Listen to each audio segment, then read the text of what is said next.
இன்றைக்கி நம்ம சேனலில் மஞ்சள் பூசணிக்காய் வச்சு பச்சடி எப்படி செய்கிறதுன்னு தான் பார்க்க போகிறோம். சிம்பிளாக செஞ்சிடலாம் வாங்க. ஃபஸ்ட் ஒரு பேன் எடுத்துக்கலாம். அது கூட தேவையான அளவு ஆயில் சேர்த்துக்கோங்க. எந்த எண்ணெய் வேணாலும் எடுத்துக்கோங்க. எண்ணெய் நல்லா சூடாகட்டும். இது கூட கொஞ்சமாக கடுகு சேர்த்துக்கலாம். இது கூடவே கொஞ்சம் சீரகம் கடுகு நல்லா வெடிக்கட்டும். இது கூட ஒரு 6-7 வெந்தயம், ரொம்ப சேர்க்க வேண்டாம், லைட்டாக சேர்த்தா போதும். ஒரு 6-7 வெந்தயம் சேர்த்துக்கோங்க. சேர்த்துட்டு இது கூட காரத்துக்கு வரமிளகா, பச்சை மிளகாய் வேணும்னா அதுவும் சேர்த்துக்கலாம். நான் இன்றைக்கி 2 வரமிளகாய் எடுத்திருக்கேன், அது மாதிரி உடச்சி சேர்த்துக்கலாம். இப்போ இது கூட கருவேப்பிலை, இப்போ நம்ம கட் பண்ணி வச்சுருக்கிற பூசணிக்காய் அதை உள்ளே சேர்த்துடலாம்.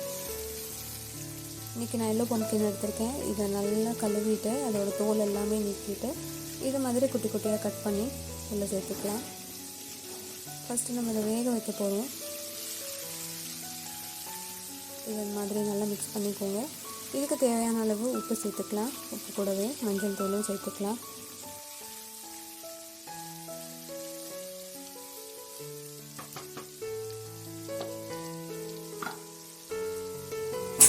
தேவையான அளவு உப்பு, இது கூடவே கொஞ்சமாக மஞ்சள் தூள் சேர்த்துட்டு இதை நல்லா மிக்ஸ் பண்ணிக்கலாம்.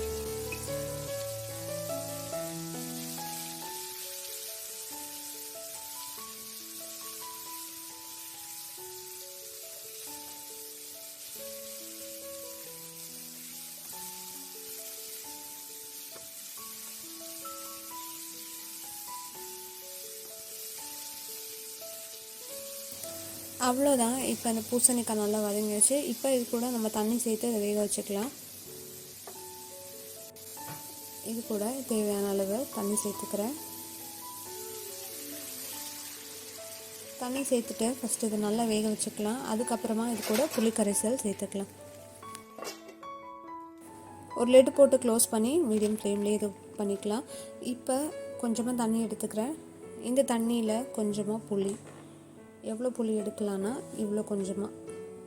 பம்ப்கின் ஆல்ரெடி கொஞ்சம் ஸ்வீட்டாக தான் இருக்கும், அதனால் புளி இவ்வளோண்டு எடுத்தால் போதும். இந்த புளியை நல்லா கரைச்சிட்டு இந்த பம்ப்கினில் இருக்கிற தண்ணி எல்லாமே நல்லா வேகட்டும். பாருங்கள், இந்த மாதிரி நல்லா வெந்ததுக்கப்புறமா இப்போ இது கூட நம்ம புளி கரைசல் சேர்த்துக்கலாம்.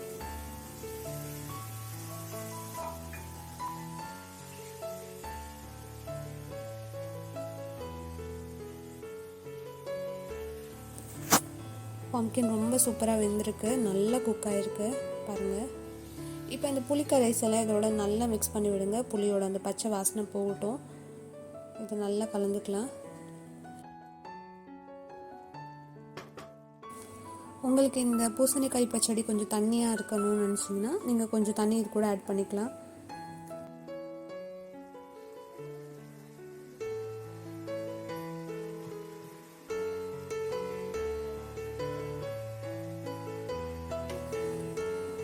நல்ல கொதி வர ஆரம்பிச்சிருச்சு. இப்போ இது கூட ஒரு கை அளவு வெல்லம் சேர்த்துக்கிறேன்.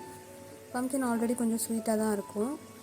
இப்போ அது கூட கொஞ்சமாக நாட்டு சர்க்கரையோ இல்லை வெல்லமோ இல்லை கருப்பட்டியோ இல்லை சுகர் எது வேணாலும் நீங்கள் சேர்த்துக்கலாம். இனிப்புக்காக நான் இன்றைக்கி வெல்லம் எடுத்திருக்கேன்.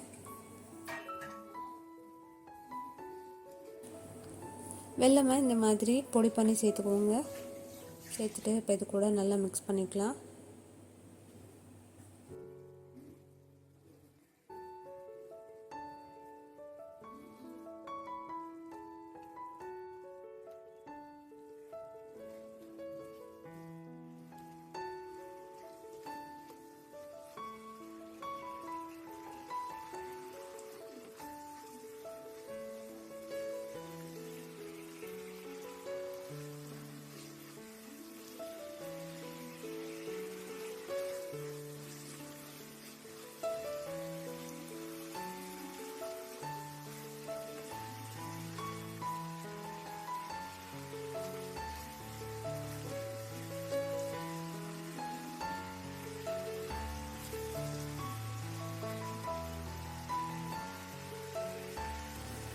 அவ்வளோதான். வெல்லம் சேர்த்துட்டு நீங்கள் ரொம்ப நேரம் குக் பண்ண வேணாம். இப்போ நம்ம ஸ்டவ் ஆஃப் பண்ணிக்கலாம்.